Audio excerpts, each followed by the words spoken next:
A U.S. senator traveled to El Salvador to free Abrego Garcia. The Supreme Court made their feelings on the matter clear for anyone willing to read it. Trump harangues Powell to lower rates. Powell continues to ignore him. Gavin Newsom sues Trump on behalf of California, and alien life may have actually been discovered without needing to rely on shaky handheld footage. Drew, the immigration debate continues to rage on in crazy fashion. Shall we jump right into the messy middle of it all? Let's get messy. I don't know. My favorite line of yours is, "We are sexily pole dancing along the middle." So nice. We're gonna piss everybody on the left and right off. Let's do it. I really wanted to do our Supreme Court breakdown because once you read the opinion and kind of gave me the response, it completely blew up every narrative I've heard in the last 72 hours. So I definitely want to get to that. But first, covering recent news, Senator Chris Van Hollen of Maryland went to El Salvador. He was trying to get access into CECOT. This is so crazy. This is the most American thing I've ever heard of in my life. Knock, American here. Let me get inside the prison. Give me the keys. I want to go check on somebody. I've been this guy. I hate to say it. I am the most brash American ever. So it's like, on the one hand, I'm like, all right, respect. This is seriously American. And on the other, it really is cringeworthy. Yeah. On one hand, I respect a U.S. politician that puts, his money where his mouth is. He got on a plane. He went. He tried. I'm hoping it's not grandstanding, but he tried to get there. It's grandstanding, I assure you. But maybe also true. It is a little, though, sus, given that the woman who's also in Maryland, whose daughter was beaten to death and raped by an illegal immigrant, did not get this kind of love from him. Wow. But in fairness, I do think we have to tease these issues apart in terms of what we're about to talk about really hinges on the idea of due process. So anyway, with that interruption, back to what you were saying. I really want to just level set on this is because, yes, he's the arrogant American, but do you think El Salvador has some responsibility, might be the wrong word, but should they have let him at least see him? El Salvador is a sovereign nation that should do whatever the laws of El Salvador require them to do. They should be able to make up their laws. I mean, this is the whole idea even behind states is, we're going to do things the way that we think things should be done. This is an experiment that we're running, and we all get to see if this is to the benefit of their citizens or not. And if we were in a similar context, would we want to act in the same way? It's the same way I feel about China. I look at China. I do not want to live in China. That is not my style of governance. No, thank you. But I'm not going to lie about how effective Xi Jinping's version of what I call red light, green light capitalism has pulled the vast number of people that it has pulled out of poverty is absolutely astonishing. And so to pretend like there are no benefits to their system would be a mistake. And so I want to learn from a lot of different things, but the value system that my comment is riding on the back of is that sovereign nations are exactly that. They are sovereign nations. And you got to give them their space. So whether I think America is the rightest system or not, you can't roll up on a sovereign country and be like, hey, this is now going to be done our way. I know you love to quote James Burnham and man as political animal, so I'm apprehensive as I ask this question. But is this the proper use of a senator's time? Because to me, it felt like 80% grandstanding, 20% like I'm going for a grand slam win. And I felt like there was probably 0.1% that actually cared about like, hey, let me make sure the Garcia family is good. Like, I'll say this, he's got his finger on the thing people care about right now. I did not expect illegal immigration to continue to be the thing that people want to talk about. People really care about that. And you can feel when you get into a vein that like, the public really cares about this thing. And so as a politician, he has good instincts. People care about this thing. He is willing to say where he falls on this. I think he's wrong. I think he is acting a bit the fool to roll up and knock on their door and make demands. But if he's rolling up and just saying, hey, I'm going to try, I at least want to be here. I'm going to give this a shot. And I respect that they're not going to let me do it, but I really believe in this thing. And therefore I'm going to make a move and I'm going to show my constituents who I am, what I care about, what my value system is, what my beliefs are. I love it. That's perfectly fine with me.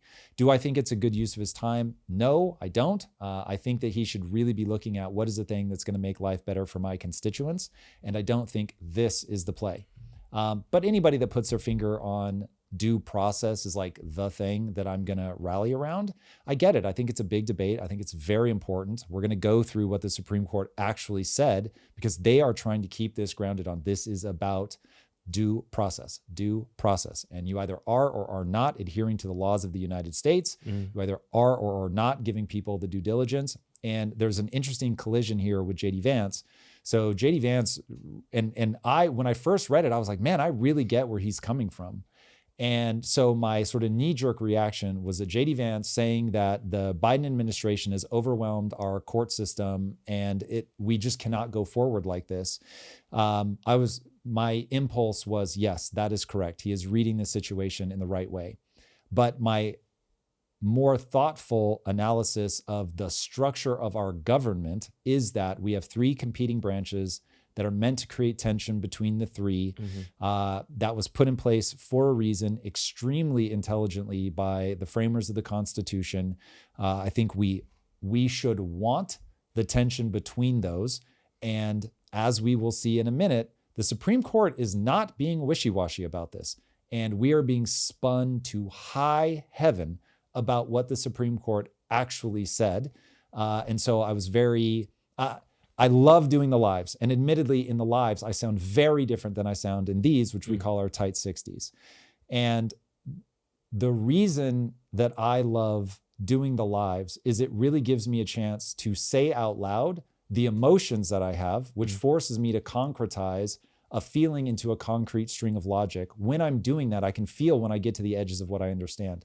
And over the last few days, I keep going, man, I'm taking the headline level about the Supreme Court, and I'm getting these two very opposing views.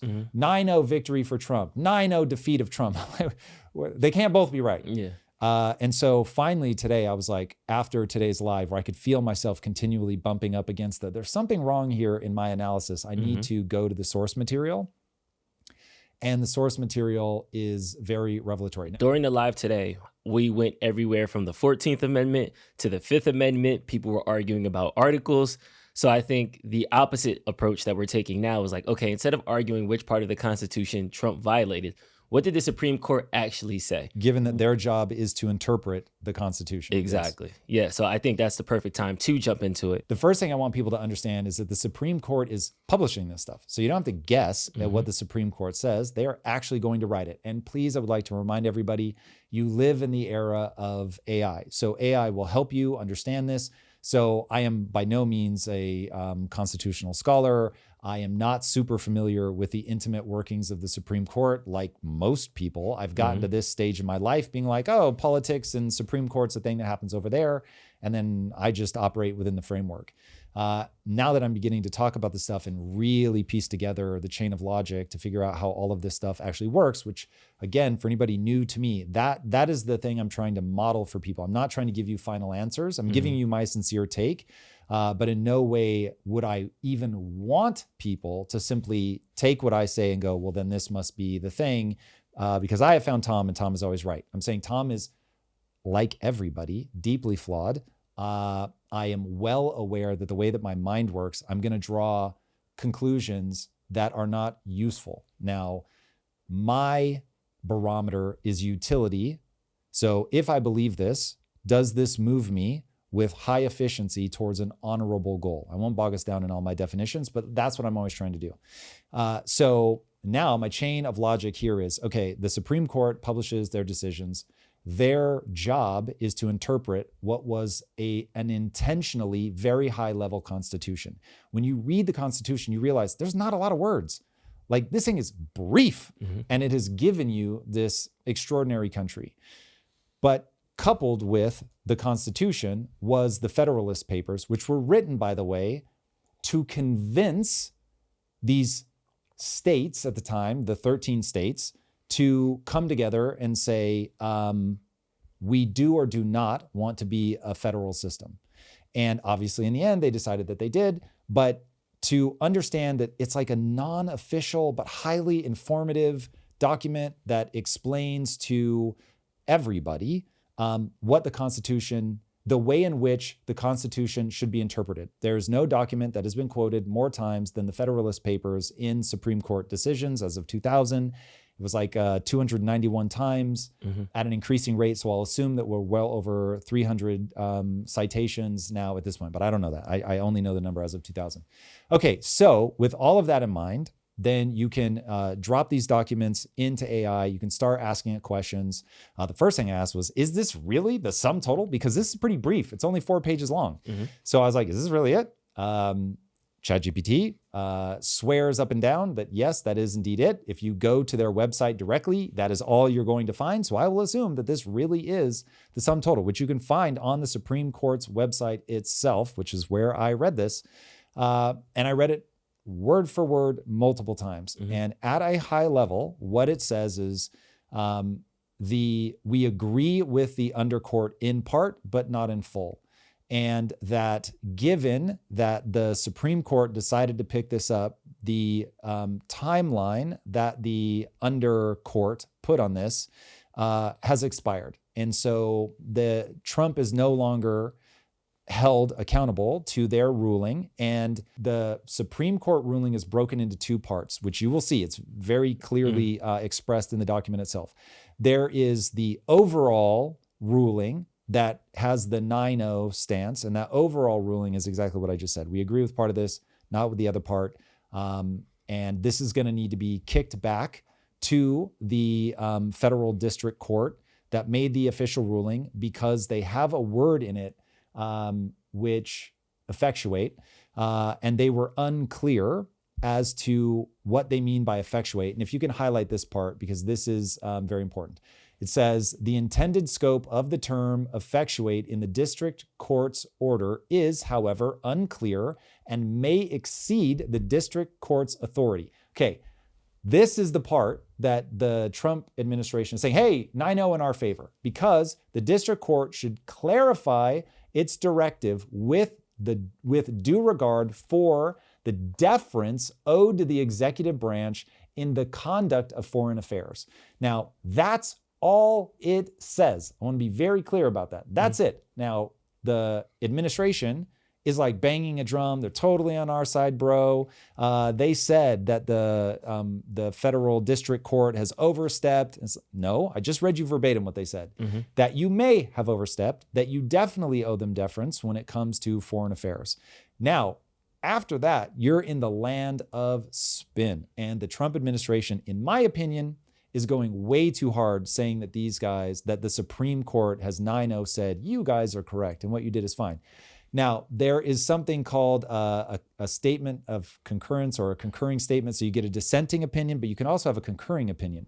So there's a concurring opinion written by Justice Sotomayor, backed by Justice Kagan and Jackson. Now, I just don't know how to interpret the fact that only 3 of the 9 justices have signed off on this. So I don't know if we read that as the other 6 are like, yo, you do not speak for me. This is not why we said what we said. You're overstepping. Or if they're just like, oh yeah, I just didn't have time to, I don't know. So let the facts of my stance be known. But given that, they go on to say that deporting him was an egregious error that should not have been made, that Trump should, in fact, get this person back with due deference to, you may not be able to do that, Trump, because El Salvador is a sovereign nation. This is not a citizen of our country. We cannot go and insist that we get them back, is the implication, or what I infer from this. But they're very clear that Trump's argumentation, the argument that they're using, does not concur, in my read, with what they're saying. They are saying this person was owed due process, even as an illegal alien. Now, they never say illegal. They say immigrant. In fact, do me a favor. Do a search for illegal and see if that word shows up. My reading was that they're just saying, regardless of their immigrant status, they are owed due process. This is where, the word illegal doesn't appear. It appears one time that the rumor was therefore illegal. Okay, but they're just talking about as a rumor. They're just saying immigrants, so maybe they feel differently if it can be proven that he's an illegal immigrant. But they're saying his due process was not given to him, that this has already been adjudicated, and they cite the case in there. And the way that Trump handled this was an egregious error.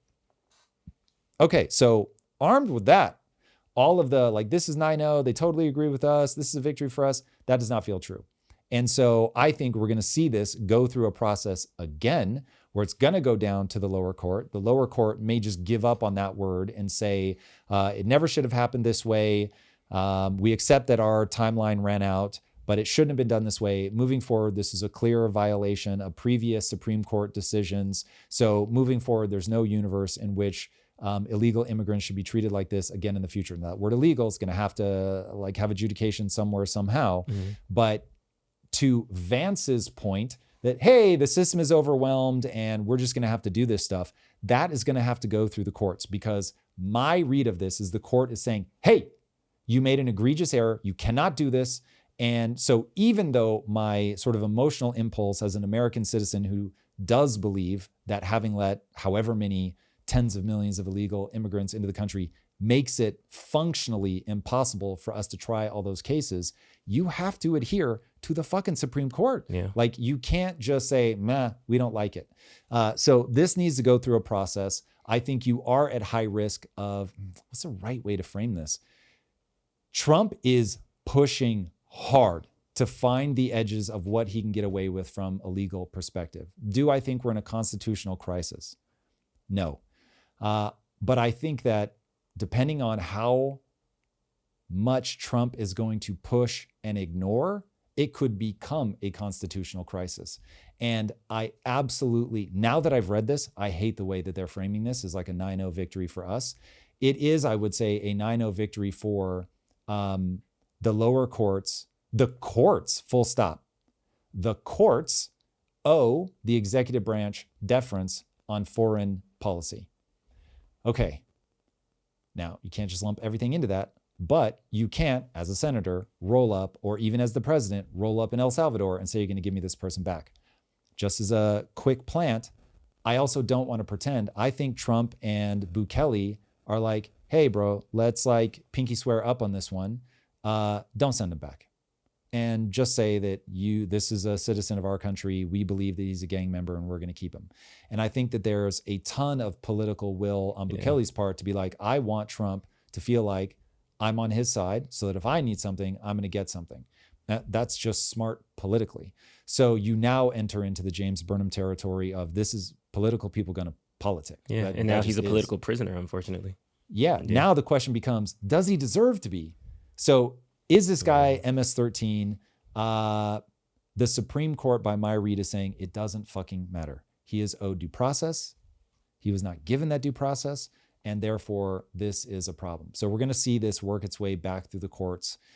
This does not strike me as a clean victory that Trump would have you believe it is. Yeah, and there's two things I want to highlight, because to your point, they have that decision of what they thought about that the lower courts ran out of time to adjudicate this position. Which is good politics. Yeah. Smooth move. But then the second order, to your point, is they also wanted to make sure that this is not setting a precedent. 3 of them, let me be clear, 3 of the justices want to make sure that that is spelled out, that it is very clear. Now, they cite Supreme Court decisions. So I think we're going to see it bubble back up through the court as to what any administration can do moving forward in this situation. And the thing that they're going to have to, and by this situation, I mean where you have so many illegal immigrants in the country that the odds of you being able to give them a trial of peers is basically 0. And the Supreme Court, 3 of them are making it very clear. I don't give a fuck. They are owed due process. And if they don't get that due process, they stay. Yeah. That seems very clear to me what they're saying. Yeah, and these are the 2-point sentences I kind of want to dive in on. This is part of Sotomayor's concurring opinion. Yeah. Concurring, not dissenting. The only argument that the government offers in support of its request that it cannot bring Garcia back is that the United States courts cannot grant relief once a deportee crosses the border is plainly wrong. The government's argument, moreover, implies that it could deport and incarcerate any person, including U.S. citizens, without legal consequence as long as it does so before a court can intervene. So to our point that the lower court ran out of time to fully adjudicate this, we don't want to set the precedent that now the government could just go fast, get him out. And then if we get him out before the courts get to it, then that means we did it because we got away with it once. So I do want to highlight this because the next question that people are asking after this Garcia decision is this opening us to fascism? Is this opening us up to authoritarian kind of practices where we're just going to round up a gang of people and get them out of there. So the Supreme Court is fighting and outlining it that this is not a precedent-setting decision. This is just a decision that, yes, the lower court got some things wrong. I'll put it that way. I think the next question is, what does it mean that the other 6 people didn't sign this? Yeah. So, and this is where, hey, welcome. I'm learning this stuff in real time. So that'll be the next area that we have to dive into to figure out exactly what that means. Because you also, this is Tom Bilyeu speaking, you don't want to set the precedent that you can bring anybody into the country, and as long as you get them here, then now they're here forever because we have a system that's overwhelmed. That is also horrific. So you have 2 horrific things colliding together, and the right way for this to be handled is the Supreme Court. And so I am perfectly happy to abide by whatever the Supreme Court says, even if I feel like it's the wrong answer. Like, I am not here to disrupt the 3 branches of government. So I like hearing that they're saying that there is a certain amount of deference that's owed to the executive branch. I like that Supreme Court decisions make clear where those lines are. And so I want to see this process continued to be used. So we'll see how this plays out. Yeah, so you're looking up, what does it mean that only 6 people? Yeah. So according to Gemini's AI, it's saying that not all the Supreme Court justices necessarily offer opinions after a case. The majority opinion, therefore, is the majority viewpoint of the justices. The dissenting or concurring opinions can be written by individual judges. So with it now being a 9-0 victory, plus 3 of them have dissent or concurring opinions, But it's concurring opinions with additional details. So the part that's in the 9-0 simply says this must go back to the federal district court, and they need to get more clear about what they mean by that word that we were just talking about, which effectuate. Effectuate, thank you. And that they need to show deference as it speaks to international affairs. So that's the only thing that all 9 of them are saying, my stamp is on this. Now all the other stuff about this case, something Rumsfeld, that clearly outlines that Trump was out of his mind and made this egregious error and all that. That doesn't have the stamp of all 9 of them. So that's what I'm saying. Like, I don't know what to make of that. I think that means you're going to have to see all those additional details adjudicated. That's my instinct. So we'll see how this plays out, but that's my read. It should be read that the 3 justices who left concurring opinions, thank you, were 3 liberal judges, Sotomayor, Kagan, and Jackson. They both are typically more liberal. I get that. So I don't know. That's what I mean. I don't know if it's a party lines thing. They just want to make a point made, or. But I think by the time you get to the Supreme Court, you should be looking at them not as political appointees, but people that have a value system bent in one direction or the other. So this is longtime listeners of the show will have heard me talk about this a lot before, but if you're just encountering me, I have a belief that the reason that societies have a left and a right is because for humans to cooperate flexibly in large groups, you need the tension between people that come with a compassion first approach to life. Like, they are literally hardwired to see it that way. And then people that are personal responsibility leaning, because for a society to function well at a time where you're just at constant risk of running out of food, being attacked by a neighboring tribe, famine, disease, all of that stuff, is just, life is hard. Like, you've got to have people that say you can't freeload on the system, and then you've got to have people that say we've got to take care of each other. You need both of those impulses in dynamic tension, and the second that dynamic tension breaks, both of them steer towards pathology. There is pathology on the left, there's pathology on the right. So when I look at a Supreme Court justice, to go who appointed them only says what value system do they lean more towards. I don't go, oh, this person is a political hack. Now, I think a lot of people do lean that way. I think that's the wrong way to look at life. I think the wiser way to look at life is they sincerely believe that thing, and you don't want a Supreme Court that's like smashed hard left or smashed hard right. Agreed. You want a Supreme Court where very sincere, very intelligent, very knowledgeable people that want the best for America are going to do ideological battle with each other and try to steer us all forward well. So I wouldn't want a Supreme Court that's stacked in either direction. Agreed. We'll be back with the show in just a moment, but first, a brief history lesson. Throughout history, one pattern repeats with absolute certainty: economic instability. The Great Depression, the 70s stagflation, the 2008 crash. Each time, paper wealth evaporated overnight, and each time, those who owned physical gold preserved their purchasing power, a tangible asset created by exploding stars that can't be printed away or deleted with a keystroke. American Alternative Assets makes protecting your wealth simple. They provide the white glove concierge service that serious investors deserve. Their team guides you through every step of securing your financial future with precious metals. Don't wait for history to repeat itself while you're unprepared.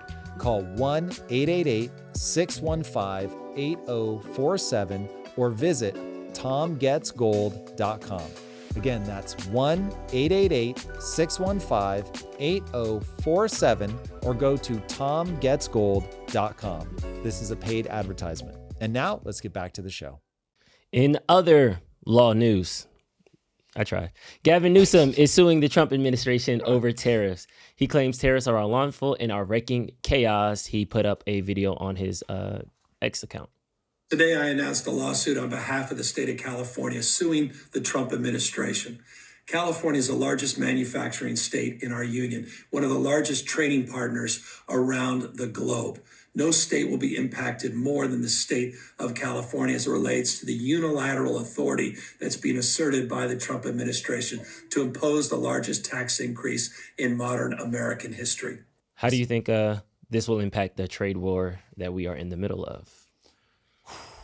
Okay, so the legal challenges are good. You want friction. You want people to challenge the stuff. What's interesting is if you read the Constitution is very clear that Congress has the right to levy taxes and duties. The executive branch does not. But there are things like the Emergency Economic Act, the IEEP, something like that. And that's what Trump is claiming. Trump is saying, look, there's historical precedent for this. I'm calling on, there's actually a few different acts that in certain circumstances give the president the ability to levy tariffs specifically, just to keep it about that. So now they're going to debate whether those things apply to the way that Trump is moving right now. Trump isn't saying, oh, no, the Constitution does say that I can do this. He's just saying that there are acts that have been signed into law that Congress has put forward, and I'm simply using those in good faith. And so this lawsuit is going to be, no, you're not. You're not using them in good faith. You do not have the right to do this. This should not apply. That act should not apply to your behaviors for this reason. And that's the precise thing that's going to be adjudicated. This is a system working as it should, in my opinion. And this is how we built it. So this is the tension between the sides working the way that one would expect them to. And so we'll see. The courts will make their ruling. As one citizen of the United States, I'm perfectly happy to abide by what the Supreme Court decides. I don't know how popular that is. People seem to really like picking a side and being like, I know better than the Supreme Court. And so this is how it should be. But people should have their voice. They should be able to say what they want. But may I represent the side that recognizes how fallible humans are. Does this empower China, who is our adversary in this trade war? Are they looking at this and saying, oh, this is gonna, like, we can just wait this out. They're about to eat each other alive. Yeah. Like, as China, I'm going to look at the world and go, you guys had your moment. Democracy works-ish, but it's not as effective as red light, green light capitalism. And when you can just have one guy who is so smart, like you don't have to worry about him making bad decisions. He's going to decide that is going to be the thing that's best for us. And now we're all moving in one direction. Mm-hmm. And as a business leader, I get it. That is how businesses are run. It's like, I'm going to listen. I want to know what people think. But at the end of the day, I'm going to make a decision to ensure we are all moving in the same direction. And that's how they run their country. And so again, I wouldn't want my entire life to be run like that. And at the same time, I recognize how much momentum you can create when you can do that. The problem is you can get a lot of momentum going in the wrong direction that takes you off a cliff. You don't have to look any farther than 1960s China itself. So it is a system that says if you have a good leader, you can get a lot of momentum going. But if they are blind to something and they cannot be convinced otherwise, they will literally run you off a cliff. And our system was created at a time where the Americans had had enough, that sure, if you have a good king, things can go well for a while, but they're likely to run you off a cliff, that power is likely to corrupt. And so they did their best to come up with a system that had checks and balances for that to ensure that that wouldn't happen. But one of the biggest debates that happened at the time of framing the Constitution was a strong executive branch sounds a lot like a king. And so we want to weaken it. And Alexander Hamilton was the biggest proponent for we want a stronger executive branch, which is why he was accused of being a secret supporter of monarchy. And that was like the big thing. Like if you were trying to dish on Alexander Hamilton, you were like, he's unfaithful to his wife and he secretly wants a monarchy. And that's exactly what he was dragging the mud over. And he fought against it his whole life and was like, no, that isn't why I want a strong executive. And he believed that to get the momentum, you needed, I forget the word he used, I think active. You needed an active executive. You needed somebody that really had a vision, that really was pushing something forward, that wanted to create something and get something moving. So he understood the advantages, in my opinion, the advantages of a king, and understood how despotic that can become and that had to be checked. And that if you were going to balance, you balance with the check. But you don't want an inert person at the top who can't affect change. All right. We'll see how it's impacting the economy, but that's already going through some things right now as the tariff war is ripping through the stock market and other places. Trump tweeted from Truth Social, the ECB, the European Central Bank, is expected to cut rates for the 7th time. And yet too late, Jerome Powell of the Fed, who is always too late and wrong, yesterday issued a report which was another and typical complete mess. Oil prices are down, groceries, even eggs are down, and the USA is getting rich on tariffs.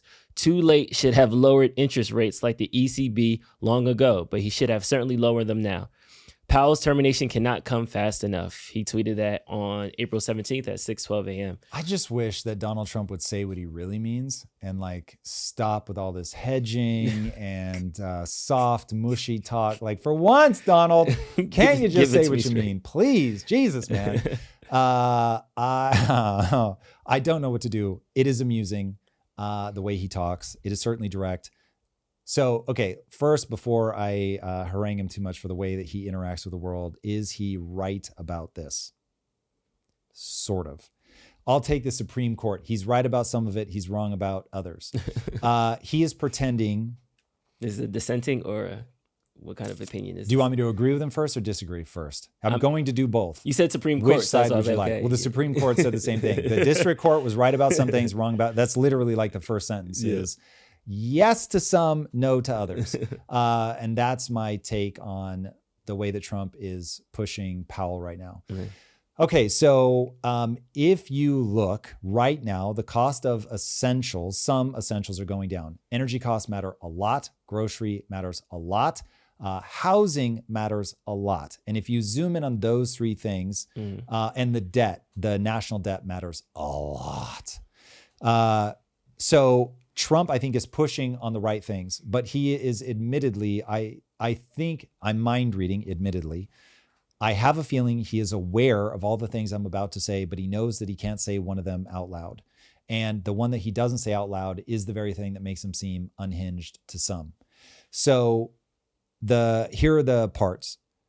Many of your essentials are going down. The reason they're going down is because I'm weakening the dollar by being an agent of chaos, and I am freaking everybody out.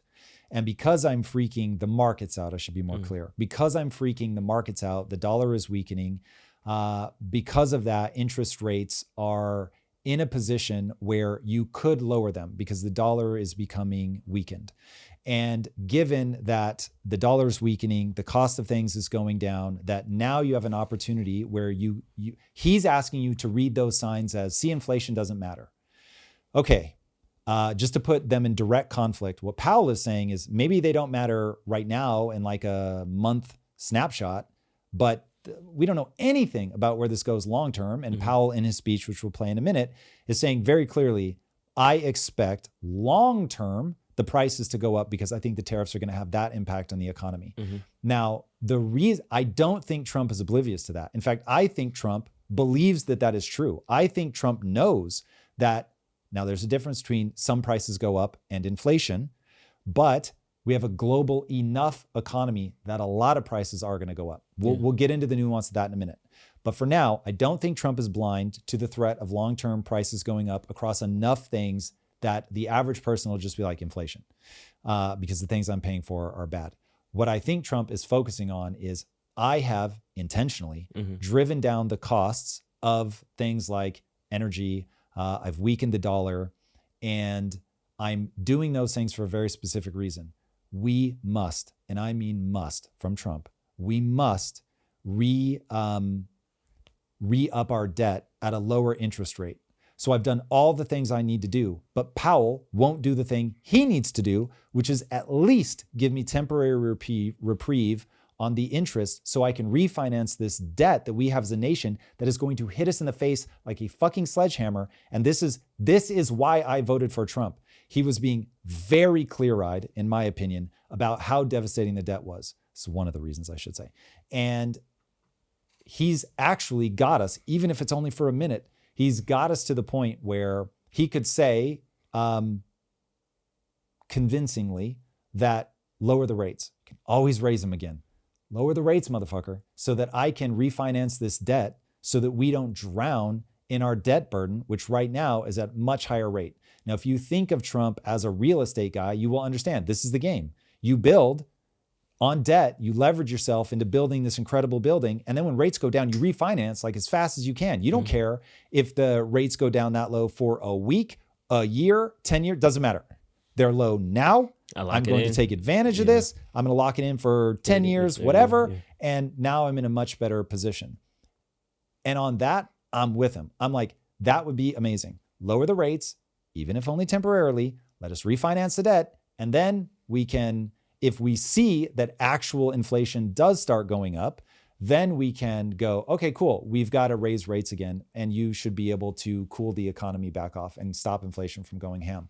Yes. But if this moment is temporary, then Trump's behavior makes more sense, not less, because you have somebody who realizes I have urgency. This has got to happen right now. Yeah. And he is acting like somebody who believes this has got to happen right now. So all of that makes sense to me. Now, when you have somebody at the Fed, you want them to be more cautious. Yeah. So it's one of those where again, there's a reason that we have the Fed has political independence. Yeah. I am not voting for the Fed. I think the Fed it is very easy for me to get on a moral soapbox and say they've created an immoral situation, which they have. But because we are in the middle of it, I do not want to pretend that when you're in the middle of the system, you don't want to suddenly like, poof, it's gone. And now it's like, oh, fuck, like you could have catastrophic problems happen all at once. You're in this situation, you want to manage your exit out of it. Yeah. So given that we have a Fed, I want a conservative Fed. I don't want them throwing money around. I don't want them whipsawing the rates everywhere. But given that we have this looming specter of the debt, this is one time where I could see moving with some urgency because you can always raise it back up. But this is at least let us refinance the debt. Before we jump into Jerome Powell's actual words, what do you think is his cautiousness coming from raising or lowering the rates? Like, what is he trying to hedge against? Congress has given us a dual mandate to keep us at full employment and low inflation, 2% inflation. Yeah. And to do that, we have to be cautious because if the long-term rate begins to, if we take it down and then inflation begins to skyrocket because of that, well, now we've broken our mandate to keep the inflation down. So the part that is definitely over my pay grade, but the part that I'm looking at going, but you can always raise the rates again. Yeah. So it just comes down to what is whipsawing? Like, would they be creating more drama by lowering and then raising fairly quickly? Or would it be like, thank God we lowered them, lock that in before the inflation kicks up, if it's going to? And again, I don't know, long-term listeners of the show will understand that I draw intentionally a distinction between rising prices and inflation, which are two slightly different phenomena. Because inflation is across the board, prices are going up because the value of your dollar is going down. It's very different than we put a tariff on things coming out of China, and now the things coming out of China are more expensive, but they're could and should be, in the long term, American alternatives. And so that would be a temporary thing where, as we improve our supply chains and our manufacturing here in the US, those prices would naturally come back down. Whereas inflation tends to be a one-way street. Prices only go up. They don't ever come back down. Copy. All right, let's jump into Jerome Powell's speech that he gave yesterday at the Economic Club of Chicago. Looking ahead, looking forward, the new administration is in the process of implementing substantial policy changes in 4 distinct areas: trade, immigration, fiscal policy, and regulation. These policies are still evolving, and their effects on the economy remain highly uncertain. As we learn more, we will continue to update our assessment. The level of tariff increases announced so far is significantly larger than anticipated, and the same is likely to be true of the economic effects, which will include higher inflation and slower growth. Both survey and market-based measures of near-term inflation expectations have moved up significantly, with survey participants pointing to tariffs. Survey measures of longer-term inflation expectations, for the most part, appear to remain well anchored as well. Market-based break-evens continue to run close to 2%. So, as we gain a better understanding of the policy changes, we'll have a better sense of the implications for the economy and hence for monetary policy. Tariffs are highly likely to generate at least a temporary rise in inflation. The inflationary effects could also be more persistent. Avoiding that outcome will depend on the size of the effects, on how long it takes for them to pass through fully to prices, and ultimately on keeping longer-term inflation expectations well anchored. Our obligation is to keep longer-term inflation expectations well anchored and to make certain that a one-time increase in the price level does not become an ongoing inflation problem. Another thing I think it's important to understand about where I think Trump is coming from is when you lower rates, you tend to increase economic activity. So businesses are able to borrow money at better rates, which means that they're able to do more investment, which means they're able to hire more people. And so if Trump is like, okay, I'm smashing part of the economy by doing these tariffs, and so I'm going to slow things down, I'm going to put us at risk of going into a recession. If we can upregulate the economy and unlock growth, then we can combat the impact of the things that I'm doing. So needless to say, if Trump was able to do this himself, that's exactly what he would do, is he would break part of it and quote unquote fix another part. So that they would sort of come out in the wash, that he would increase the growth internally while making certain items more expensive. And so he'd be able to balance those two out by saying, yeah, some things cost more, but you're making more money. Yeah. And then Powell uses interesting language calling rising prices inflation. And I know you and some others kind of hate when he bangs that drum. Can we kind of parse out the difference between inflation and rising prices? So I was alluding to it a few minutes ago. So the way that this works is inflation, the phenomenon of inflation, the reason that it gets the name inflation is because you're inflating the money supply. When you inflate the money supply, every dollar in circulation is worth less. So assets appear to go up in value, but for the most part, it's an illusion. You can have a concurrent rise in the actual value of an asset. So take Austin, Texas. People moved to Austin, Texas, prices went up because there was higher demand for a scarce resource, the houses that already existed.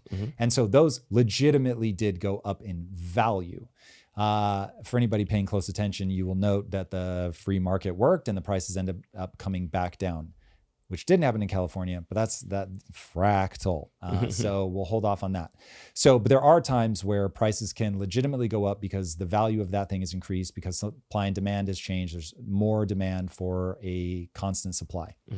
But inflation is I'm weakening the value of every dollar that's out in the market. So what used to take $100 now takes 110 or 120. And so it looks like the value of that asset, your house, went up, but it didn't. The dollar went down in value.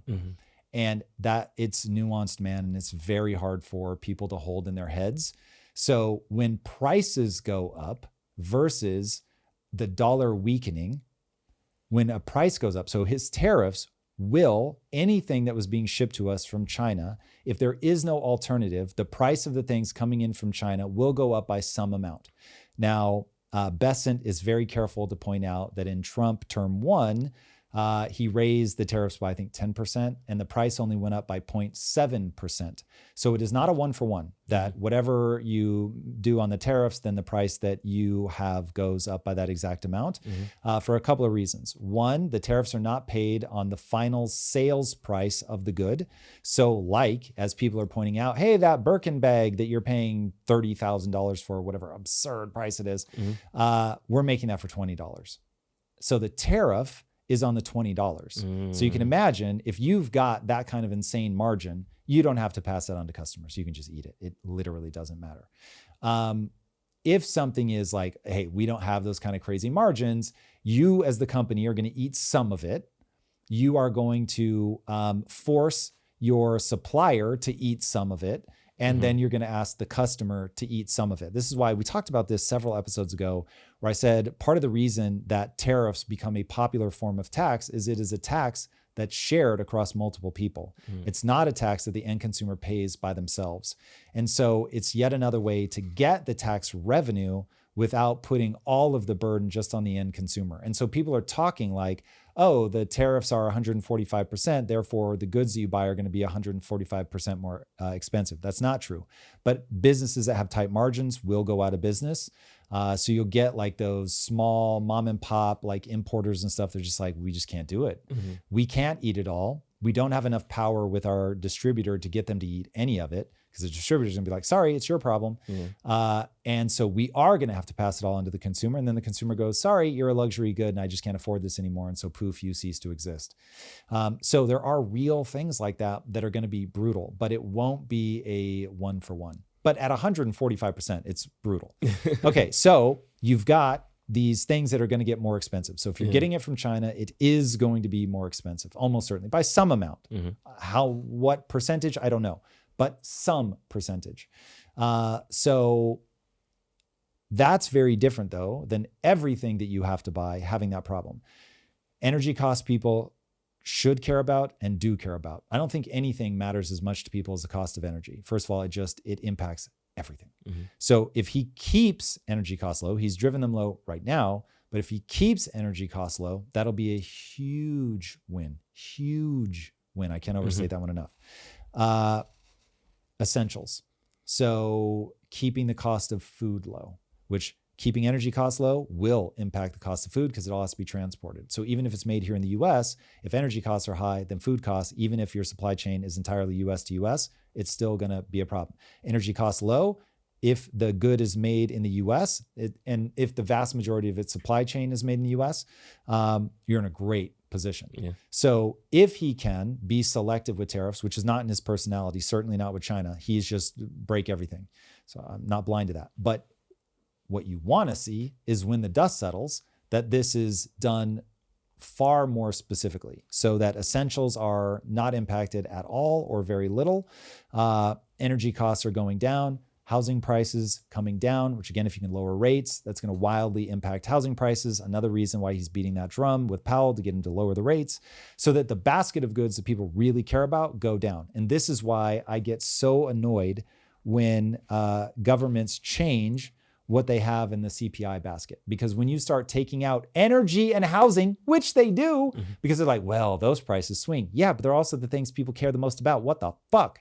So energy, food, housing, healthcare, like those are your big ones, man. And if you can keep those static or down, people will forgive the rest. If those go up, they're not going to care. You will lose the midterms. Game over. Yeah. So Anthony Pompilano, a friend of the show, tweeted this earlier that Trueflation shows inflation is 1.3% today. Real-time inflation has been crashing since tariffs were announced. Tariffs are deflationary, not inflationary. The Fed should be cutting right now. That's his kind of hot, strong take. Do you agree that Fed should be cutting right now with where the market is today? I mean, for the reasons that I was saying, I would love to see the Fed cut temporarily because I want us to refinance the debt. The fact that it's 1.36 today doesn't mean it's going to be 1.36 tomorrow. I mean, you don't have to look very far back on that Trueflation graph itself to see how recently, I mean, we're talking back in January, back in February, the numbers were a lot higher. So this stuff can fluctuate very quickly. This is exactly what Jerome Powell is saying is, hey, sure, right now they're down, but if you look long-term, the odds that these tariffs drive costs down is effectively zero on some goods. Now, what I think Pomp is trying to get to is Trump has actually, intentionally or unintentionally, he has weakened the dollar. And that's great for exporters, bad for people that are trying to send goods to us. So the US sending our goods elsewhere, people are like, oh my God, these have gone down in price. This is amazing. So it offsets some of the tariff wars for people that are trying to reciprocally tariff us. So that is a good thing. But when you're bringing something in from China, it's going to make that thing even more expensive. And so given how much we import from China, I think that in the long run, Pomp, that's going to be a slightly misleading statement, that there are going to be a lot of things that go up in price. And it isn't purely deflationary. Some things will go up, some things will go down. For China, it will be deflationary in a bad way because they're going to be dumping a bunch of goods in their hometown. Right now, I think what you see is just people panicking. And so people aren't buying. And so prices are coming down because they're trying to incentivize people. But in the long run, what will happen is they just stop making as many things. They start laying people off like crazy. And it really does have a negative impact. Nice. All right. It's time to go into a galaxy far, far away. Let's do it. Let's hop in the Millennium Falcon. According to a study from the University of Cambridge Institute of Astronomy, they have found gases in an alien planet K2-18b. It's about 2.5 times the size of Earth. It's a water world with a hydrogen atmosphere similar to Earth, and they found some very specific gases that on Earth are used to produce life, and those gases are dimethyl sulfide. That on Earth are present due to life, I think is probably a more accurate way to say that. Oh yeah, on Earth they are only produced by life. Yeah, right. Yeah.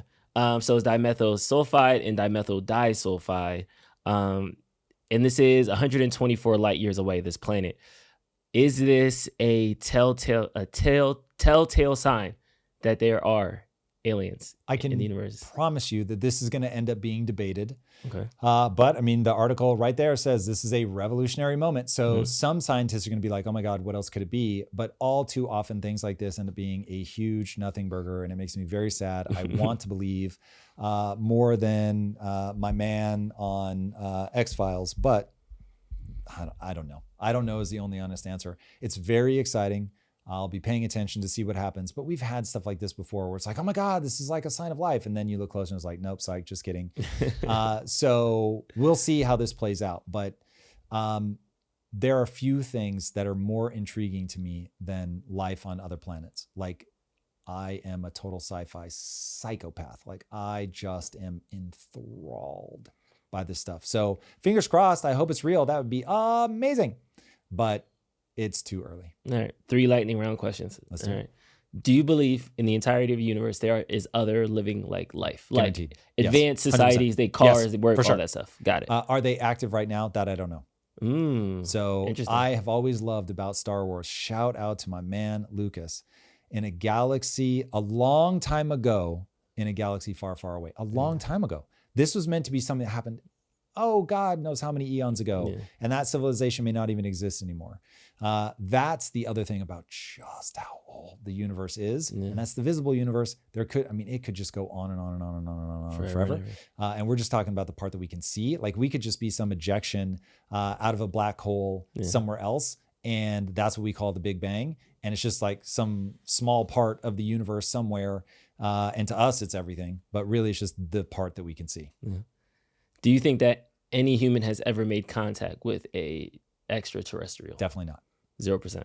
I think 0%. Okay. And then so that also means we never seen a craft. Area 51, there's no space technology on I'm Earth. giving you pure emotion. Oh, absolutely. Based on all the things that if they were actually coming here at this point, I think that there would be evidence that would be irrefutable. Got it. And it's still always shaky, blurry, over a military base. Like, you know what I mean? It's one of those, I so want to believe that I admit I dial up my disconfirming evidence to 1,000 to make sure that I'm not just chasing vapor. But yeah, my instinct is I can't build a chain of logic that makes me go, believing that they exist and that we've encountered them predicts what I see around me. Believing that they exist just because the vastness of space says that, well, we're here, so we know life is possible. What are the odds that something so random happened here and it didn't get like extinguished? Yeah. It seems like this has to be something that when you find something in the quote unquote Goldilocks zone, that it then becomes likely to happen. That would be the way that I would put together the chain of logic. Therefore, given the scope and scale of the universe, like the one that always freaks me out, you look up into the sky, those points of light that you see are not stars, they are galaxies. They are collections of billions of stars. Bro, the number is just so massive. And then, because I believe that we are either in a simulation or that advanced civilizations are far more likely to create simulations that people then go inside of. I don't think people go explore space unless Eric Weinstein or somebody like him is right, that there will eventually be what he calls pinch to zoom, where you just rip and you then can travel light years. But my thing is like going from Europe to America, we just killed everybody with smallpox. Just like you dead, you dead, you get a death, you get a death. Everybody gets a death. And if you roll up on another planet, like, dude, that's the highest risk shit ever. Like just having the wrong atmospheric pressure, you're dust, let alone microbes that you're not ready for. It would just wipe you out. The radiation in space, like all of it's crazy. So I have a gut instinct that simulations will become so compelling and indistinguishable from reality that if you said, hey, Tom, I can genetically alter your physiology so that you can spend God knows how much time traveling through space, high risk in the fucking extreme. Or you can go into a simulated world where from 1 minute to the next, you can decide like right now I want to be a spy on a planet full of robots. And the next minute I want to be fed grapes by a harem of the most beautiful women, whatever. Like you can just run simulation after simulation after simulation. It does not strike me that the vast majority of people will go explore the cosmos. The only impetus for that I can see is Elon's thing of being multiplanetary so that you can't as easily wipe people out. But I just have a feeling that the answer is we collapse inside. Now that is me projecting because that's how my imagination works. But the string of logic makes more sense to me. Wow. Video games are going to kill space travel. Who would have thought? There it is. That's all I got. If you guys aren't already joining us for the lives, make sure you do. They are Tuesday, Thursday, and Friday, 6 a.m. Pacific time. Here is highlights from today's live. Yeah. So due process for citizens, I have a screaming alarm bell. You absolutely have to have it. It seems worthy of debate below that. I think we're entering that territory where we kind of have to draw the line of, is the Constitution for persons? Is it for American citizens? Is it for... It's for American citizens. It's for I'll American just help citizens. you out right there. It's for American citizens. 100%. I'm as much as I hate that, when they wrote the Constitution, they weren't even talking about all the citizens in the country. So now to act like in 2025 they were including illegal immigrants is kind of a stretch when they weren't even including the population of the current country. But yeah, it feels icky though, and I just have to acknowledge that. It does. Yeah. This is one of those, there's not going to be a clean solution. The problem is that you let a bunch of people in the country illegally. You had an effective strategy, whether it was the intentional strategy or not is a totally different question, but you had an effective strategy of unfettered illegal access to the country. There might have been times in history where that's less problematic. Maybe not. I'd have to think through that. But certainly right now, you can't have that. You absolutely cannot have that. Bazi Mayan, I hope I'm saying this right. It's a very easy moral question here. If you support Garcia being sent to El Salvador or death camp with no due process, even though he was here legally, then you'd be a Nazi in a previous life. I feel like the legally is where I'm learning, like I'm honing in here. Because on one hand, he was told that he couldn't be deported because a former gang, his life would be at risk. That gang is now no longer, like, I guess, around. And the protection order was rescinded. So if you rescind that initial order, that would make him being here illegally. So technically, like, I don't want to act like he deserves to be in America. It's his, like, God-given right or anything like that. Would you have sex with a sex bot? Would you have sex with a sex bot? If nobody would find out, would you have sex with a sex bot? And it's non-sentient. Hold on. Would you have sex with a non-sentient sex bot if nobody would find out? Perfect. Sentient. That's a good one. Sex Somebody bot. didn't even wait for the poll. So I was like, yes. If Y'all nobody horny? could find out. 8 o'clock in the morning. If nobody could find out. Yeah, if nobody will know. Nobody will find out. Nobody will know. Right, we're doing just yes or no. Skerba wants to know just one time? Just one at a time. Damn, Skerba. Skerba horny. I didn't put not sure because I don't want the not sure. Yeah, nah. Man, No, you not guys sure. are icy to the not sure crowd. Nope. I mean, for this one, it's kind of like Pedro, just once. Yeah, imagine. just once. Just once. Just once. If it's amazing, Ricky, I'm telling everyone. again? That's good, Ricky. That's good. Brian, yes, we'll assume you find the sex robot super attractive. technically, isn't that already there? What? A non. Selena wants women to rule the world. sex if robot? we're even asking this question. They Ex already make Machina the level, they already make Hopper, the mechanical yeah. ones that move and stuff, and people already buy No, those. not lame ones. Like proper, like this is like a human. Yeah, I'm talking about like Every level they pass the So they Turing could test, talk to you? but they are not. Yeah. Of course. yeah, they could talk to you. They're chat We're GPT. almost there though. People are already having sex with the ones that can't talk, But we want to and know they where put chat's people at. put little things in there to push on them and make them talk. You know what I mean? So like, Put things in there. yeah, to like push the them? little buttons that you can press and you record a little voice line. It's like a build a bear, but a build a babe. build- You know, Miss I saw what you were trying to do there, Eunice. build. Mystic Gardner, you went exactly where I want to go. She says, "I'm a female, live alone, and voted yes." Let's go. I think like sex bots isn't going to be the sexual revolution that men think that it's going to be. Like I think men are gonna be like, yeah, I get to have all these big titted women. They're just gonna love me. Da da da. Like 75% of women never orgasm with their partner or something crazy like that. Like I think women going to sex bots is going to be a way bigger phenomenon than is currently being talked about. Like all the incels will definitely be phase 1 and they're going to buy them and they're going to drive the market share up. Yeah. But I feel like phase 2, phase 3, kind of like the iPhone 17 of the sex bots is going to be some suave Fabio dude who like doesn't get soft. And I was like, no, I actually believe it. Cool. Started interviewing and hiring drug dealers, gang members, blah, blah, blah. And come smack into the reality of, oh my God, some of these people are some of the most incredible, kind, smart, amazing people I've ever met. And I'm like, damn, like you took this job as a front for your drug money because you needed to prove to your parole officer that you could be making the money that you're making. But you're telling me that because you now believe that your life can be something different. And I'm like, yo, this is crazy. And you go to the baby showers, quinceañeras of these people, and you get to know their families. Mm-hmm. And you're like, yeah, I was right to believe that people deserve a second chance. And you also come smack into the reality that the vast majority of people waste that second chance and they keep doing ridiculously dumb shit. And you're like, fuck, I hate that this is true. Mm-hmm. Because there are some people that violent, Drew. Like if I described the things to you, which I will never, you'd be like, that's a bad person. Yeah. But I got to know them up close. They were dope.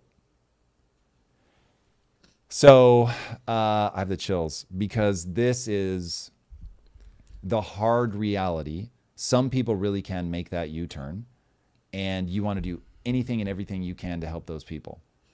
But in my N of 1 experience, the vast majority of people, they're baked. All right, everybody, if you haven't already, be sure to subscribe. And until next time, my friends, be legendary. Here is the brutal truth about scaling. Most entrepreneurs don't outright fail, they plateau. And if you're stuck right now, you know how true that is. It could be that your revenue flatlines every time you step away, or maybe you're trapped in a commodity market that's racing to the bottom, or maybe you're one of the lucky people who is navigating a very complex partner dynamic that turns every decision into a battle. These problems and a whole lot more can seem impossible until you break them all down into first principles. My partners and I use this thinking to grow Quest Nutrition by 57,000% in our first 3 years alone and scale to $1 billion exit. And now I'm teaching this framework to a select group of entrepreneurs who are ready to scale.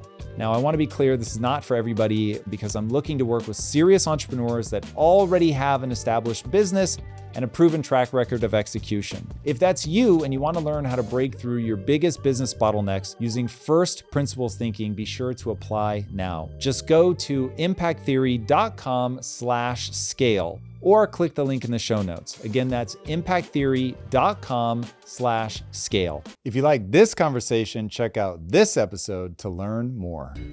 Trump wants to liberate Americans by sending U.S. citizens to jail in El Salvador. He also declares victory in the Kilmar Garcia deportation case, while the Supreme Court is like, hey, that's not what we meant.